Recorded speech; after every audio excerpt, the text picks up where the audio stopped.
Hello ನಮಸ್ಕಾರ ಎಲ್ಲರಿಗೂ ಕೂಡ ಸ್ವಾಗತ ಎಲ್ಲರಿಗೂ ಕೆಸಿ ಕಡೆ ಯೂಟ್ಯೂಬ್ಗೆ ನೋಡಿ ವೀಕ್ಷಕ 56,432 ಹುದ್ದೆಗಳು ನಾವು ವಿವಿಧ ಇಲಾಖೆಯಲ್ಲಿ ಭರ್ತಿ ಮಾಡ್ತೀವಿ ಅಂತ ಸರ್ಕಾರ ಏನು ಹೇಳಿತು. ಸೊ ಈ ಒಂದು ಹುದ್ದೆಗಳಿಗೆ ಸಂಬಂಧಪಟ್ಟಂತೆ ಒಂದು ಒಳ ಮೀಸಲಾತಿ ಸಭೆಯನ್ನ ಇಟ್ಟಿದ್ರು, ಅದು ಕೂಡ ಪೋಸ್ಟ್ಪೋನ್ ಆಗಿರುವಂತದ್ದು. ಸೊ ಅದನ್ನು ಕೂಡ ನೀವು ನೋಡಬಹುದು ನ್ಯೂಸ್ ಪೇಪರ್ ಅಲ್ಲಿ ಎಲ್ಲದರಲ್ಲೂ ಕೂಡ ಅನೌನ್ಸ್ ಆಗಿದೆ. ಹಾಗಾದ್ರೆ ಈ ಸಭೆ ಪೋಸ್ಟ್ಪೋನ್ ಆಯ್ತು, ಈ ತಿಂಗಳಲ್ಲೇ ಕನ್ಫರ್ಮ್ ಮಾಡ್ತೀವಿ, 15 ದಿನದಲ್ಲಿ ಕನ್ಫರ್ಮ್ ಮಾಡ್ತೀವಿ ಅಂತ ಹೇಳಿಕೆ ಕೊಟ್ಟಂತಹ ಒಂದಷ್ಟು ಮಿನಿಸ್ಟರ್ಗಳಾಗಿರ್ಬೋದು, ಸರ್ಕಾರ ಆಗಿರ್ಬೋದು. ಹಾಗಾದ್ರೆ ಈ ಒಳ ಮೀಸಲಾತಿ ಸಭೆ ಯಾವಾಗ ನಡೀಬಹುದು, ಯಾವಾಗ ಮತ್ತೆ ರಿಕ್ರೂಟ್ಮೆಂಟ್ ಸ್ಟಾರ್ಟ್ ಆಗ್ಬಹುದು, ಇದಕ್ಕೆ ಸಂಬಂಧಪಟ್ಟಂತೆ ಸಂಪೂರ್ಣವಾದ ಮಾಹಿತಿ ನಾನು ವಿಡಿಯೋದಲ್ಲಿ ತಿಳಿಸ್ತೀನಿ. ಲಾಸ್ಟ್ ವರೆಗೂ ವಿಡಿಯೋನ ಸಂಪೂರ್ಣವಾದ ಮಾಹಿತಿ ಕೂಡ ಗೊತ್ತಾಗುತ್ತೆ.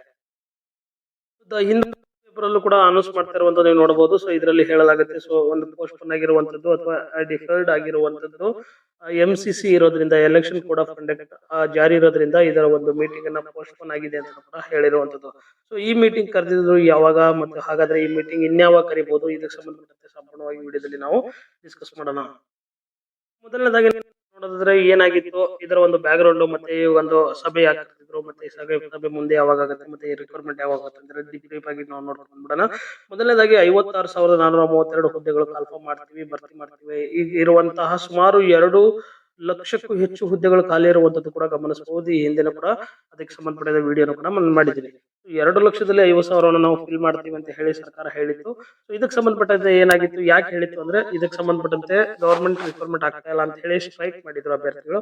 ಸೊ ದೊಡ್ಡ ಬೃಹತ್ ಆದ ಸ್ಟ್ರೈಕ್ ಮಾಡಿರೋದು ಈ ಒಂದು ಸ್ಟೇಟ್ಮೆಂಟ್ ಬಂದಿದ್ರು. ಸೊ ಇದನ್ನು ಡಿಸಿಷನ್ ಆದ ನಂತರ ಏನಾಯ್ತು ಅಂದ್ರೆ ಇಂಟರ್ನಲ್ ಅಂದ್ರೆ ಈ ರಿಸರ್ವೇಶನ್ ಏನಿದೆ, ಸೊ SC ರಿಸರ್ವೇಶನ್ ಇದೆ, ಇದಕ್ಕೆ ಸಂಬಂಧಪಟ್ಟಂತಹ ರಾಜಕಾರಣಿಗಳು ಮಿನಿಸ್ಟರ್ಗಳು ಏನಿದಾವೆ ಅದಕ್ಕೆ ಸರ್ಕಾರದ ಮೇಲೆ ಪ್ರೆಸರ್ ಆಗ್ತು. ಸೊ ಈ ಇಂಟರ್ನಲ್ ರಿಸರ್ವೇಶನ್ ಫಸ್ಟ್ ಡಿಸೈಡ್ ಮಾಡಿ ಅದಾಂತರ ನೀವು ರಿಕ್ರೂಟ್ಮೆಂಟ್ ಅನ್ನ ಮಾಡ್ಕೊಳ್ಳಿ, ಇಲ್ಲಾಂದ್ರೆ ನಮಗೆ ಮೋಸ ಆಗತ್ತೆ ಅಂತ ಹೇಳಿ. ಸೊ ಅದಕ್ಕೆ ಏನಾಗಿತ್ತು ಅಂದ್ರೆ ಇದಕ್ಕೆ ಮೀಟಿಂಗ್ ಕರೆದಿದ್ರು 26ನೇ ತಾರೀಕು ಮೀಟಿಂಗ್, ಸಾರಿ 24ನೇ ತಾರೀಕು 26ನೇ ತಾರೀಕು ಮೀಟಿಂಗ್ ಕರೆದಿದ್ರು. ಸೊ ಈ 26ನೇ ತಾರೀಕು ಕರೆದಂತಹ ಮೀಟಿಂಗ್ ಏನಾಗಿತ್ತು ಅಂದ್ರೆ ಪೋಸ್ಟ್ಪೋನ್ ಆಗಿದೆ. ಸೊ ಯಾಕಂದ್ರೆ ಎಲೆಕ್ಷನ್ ಕೋಡ್ ಆಫ್ ಕಂಡಕ್ಟ್ ಏನಿದೆ, ಎಲೆಕ್ಷನ್ ಕೋಡ್ ಆಫ್ ಕಂಡಕ್ಟ್ ಏನಿದೆ ಅದು ಜಾರಿಯಲ್ಲಿದೆ. ಯಾಕಂದ್ರೆ ಬೈ ಎಲೆಕ್ಷನ್ ನಡೀತಾ ಇದೆ ಈಗ. ಈ ಬೈ ಎಲೆಕ್ಷನ್ 2 ಕ್ಷೇತ್ರಗಳಲ್ಲಿ ಬೈ ಎಲೆಕ್ಷನ್ ನಡೆದ ಇದು ಪೋಸ್ಟ್ಪೋನ್ ಮಾಡಿದೀವಿ, ಯಾಕಂದ್ರೆ ಮೇಜರ್ ಡಿಸಿಷನ್ ಸರ್ಕಾರ ತಗೊಳಕ್ಕಾಗಲ್ಲ ಅಂತ ಹೇಳಿ ಹೇಳಲಾಗುತ್ತೆ.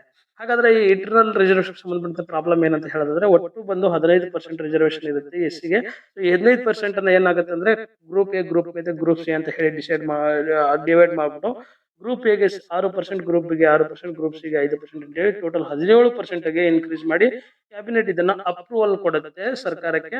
ಹಾಗೆ ರಾಜ್ಯಪಾಲರ ಅಂಗೀಕಾರಕ್ಕೆ ಕೂಡ ಹೋಗುತ್ತೆ, ಅಂಗೀಕಾರಕ್ಕೆ ಕೂಡ ಹೋಗುತ್ತೆ. ಹಾಗಾದ್ರೆ ಈ 17% ಕೊಟ್ಟ ಮೇಲೆ ಸಂವಿಧಾನ ಹೇಳಿದ್ರೆ ಟೋಟಲ್ 50% ಗಿಂತ ಹೆಚ್ಚು ಒಂದು ಹುದ್ದೆಗಳ ರಿಸರ್ವೇಶನ್ 50% ಮೀರಬಾರ್ದು ಅಂತ ಹೇಳ್ತಾರೆ. ಹಾಗಾಗಿ ಇದಕ್ಕೆ ಹೈಕೋರ್ಟ್ ಗೆ ಮೊರೆ ಹೋಗ್ತಾರೆ ಒಂದಷ್ಟು ಜನ. ಸೊ ಹಾಗಾದ್ರೆ ಇದು ಮೀರಿದ ಮೇಲೆ ಹೈಕೋರ್ಟ್ ಮೊರೆ ಹೋದ್ಮೇಲೆ ಏನಾಗುತ್ತೆ, ಹೈಕೋರ್ಟ್ ಇದಕ್ಕೆ ತಡೆ ಹಿಡಿಯಲಾಗುತ್ತೆ. ಸೊ ಅದಕ್ಕೆ ಸಂಬಂಧಪಟ್ಟಂತೆ ಮೀಟಿಂಗ್ ಕೂಡ ಕರೆದಿರ್ತಾರೆ. ಸೊ ಆ ಮೀಟಿಂಗ್ ಪೋಸ್ಟ್ಪೋನ್ ಆಗಿದೆ.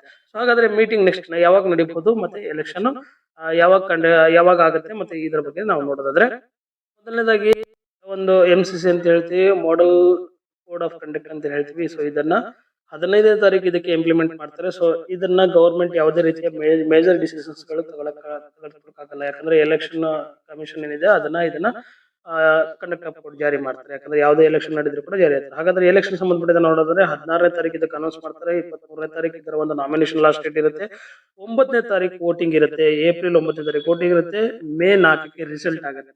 ಸೊ ವೋಟಿಂಗ್ ಆದ ನಂತರ ಮೇಜರ್ ಡಿಸಿಷನ್ ತಗೋಬಹುದು, ಆದ್ರೆ MCC ಇದಕ್ಕೆ ಅಲೋ ಮಾಡಲ್ಲ. ಬಿಕಾಸ್ ಒಂದು ರಿಸಲ್ಟ್ ಬಂದು ಅದು ಡಿಕ್ಲೇರ್ ಆದ ನಂತರ ಇದರ ಒಂದು ಸಂಬಂಧಪಟ್ಟಂತೆ ಕೋಡ್ ಆಫ್ ಕಂಡಕ್ಟ್ ನ ತೆಗಿತಾರೆ. ಹಾಗಾದ್ರೆ ರಿಸಲ್ಟ್ ಯಾವಾಗ ಬರ್ಬಹುದು ಅಂತ ಹೇಳೋದಾದ್ರೆ ನೋಡಿ, ರಿಸಲ್ಟ್ ಬಂದು ನಮ್ದು ಮೇ 4ಕ್ಕೆ ರಿಸಲ್ಟ್ ಬರುತ್ತೆ. ಸೊ ಮೇ 4ಕ್ಕೆ ರಿಸಲ್ಟ್ ಬಂದ್ಮೇಲೆ ಏನಾಗಬಹುದು ಅಂದ್ರೆ MCC ಒಂದು ಎಂಡ್ ಆಗುವಂತ ಚಾನ್ಸಸ್ ಇದೆ. MCC ಎಂಡ್ ಆದ್ಮೇಲೆ ಗವರ್ಮೆಂಟ್ ಡಿಸಿಷನ್ ನ ತಗೋಬಹುದು, ಮೀಟಿಂಗ್ ಕೂಡ ರಿಸ್ಯೂಮ್ ಮಾಡ್ಬಿಟ್ಟು ಗವರ್ಮೆಂಟ್ ಡಿಸಿಷನ್ ತಗೋಬಹುದು. ಹಾಗಾದ್ರೆ ಯಾವಾಗ ಆಗ್ಬಹುದು ಅಂತ ಹೇಳಿದ್ರೆ ಮೇ 4ಕ್ಕೆ ಒಂದು ಮುಗಿದ್ರೆ ಅದಾದ ನಂತರ ಏನ್ ಹೇಳುತ್ತಂದ್ರೆ ಮೇ 2nd ವೀಕ್ ಅಥವಾ 3ನೇ ವೀಕ್, 2ನೇ ಅಥವಾ 3ನೇ ವೀಕ್ ಅಲ್ಲಿ ಈ ಒಂದು ಮೀಟಿಂಗ್ ಅನ್ನ ಫಿಕ್ಸ್ ಮಾಡಬಹುದು. ಮೇ 2ನೇ ಅಥವಾ 3ನೇ ವೀಕ್ ಮೀಟಿಂಗ್ ಫಿಕ್ಸ್ ಆದ ನಂತರ ರಿಕ್ವೈರ್ಮೆಂಟ್ ಗೆ ಸಂಬಂಧಪಟ್ಟಂತೆ ಮೇ ಮಿಡ್ ಅಲ್ಲಿ ಅಥವಾ ಜೂನ್ ಅಲ್ಲಿ ಸ್ಟಾರ್ಟ್ ಆಗುವಂತ ಚಾನ್ಸಸ್ ಗಳಿದೆ.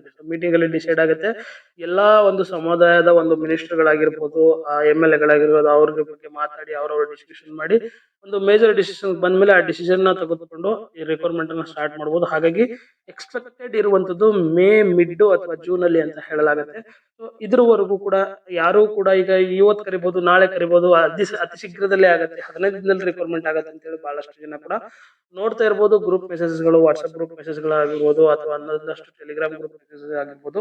ಸೊ ಎಲ್ಲಾ ಅಭ್ಯರ್ಥಿಗಳಿಗೂ ಹೇಳುವಂತದ್ದು ಇಷ್ಟೇ, ಅದು ಇದು ಇಲ್ಲೇನೆ ನೀವು ಆರಾಮಾಗಿ ನಿಮ್ಮ ಒಂದು ಓದೋದ್ರ ಬಗ್ಗೆ ಕಾನ್ಸಂಟ್ರೇಷನ್ ಮಾಡಿ. ಆದಾಗ ಇದು ಅದ್ರ ಪಡೆಗೆ ಅದಾಗತ್ತೆ. ಇದು ಜಸ್ಟ್ ಫಾರ್ ಇನ್ಫಾರ್ಮೇಶನ್ ವಿಡಿಯೋ ಮಾಡ್ತಾ ಇರುವಂತದ್ದು. ಸೊ ಅದ್ರ ಪಡೆಗೆ ಏನೇನ್ ಆಗ್ಬೇಕು ಅದಾಗತ್ತೆ. ಅದಕ್ಕೆ ಸಂಬಂಧಪಟ್ಟಂತಹ ಒಂದಷ್ಟು ಸಂಸ್ಥೆಗಳು, ಸಂಘಗಳು ಅದಕ್ಕೆ ಹೋರಾಡ್ತವೆ. ಹಾಗಾದ್ರೆ ನೀವು ಹೋರಾಡಬಾರ್ದು ಅಂತಲ್ಲ, ಹೋರಾಡಬೇಕು. ಅದಕ್ಕೂ ಕೂಡ ನೀವು ಈಗ ಏನಂದ್ರೆ ಜಾಸ್ತಿ ಕಾನ್ಸಂಟ್ರೇಷನ್ ಬಂದು ಒಂದು ಓದೋದ್ರ ಬಗ್ಗೆ, ಮತ್ತೆ ನಿಮ್ಮ ಸಿಲೆಬಸ್ ಕಂಪ್ಲೀಟ್ ಮಾಡಿ ರಿವಿಷನ್ ಮಾಡಿ ನೀವು ಯಾವಾಗ್ಲೂ ರೆಡಿ ಆಗಿರ್ಬೇಕು.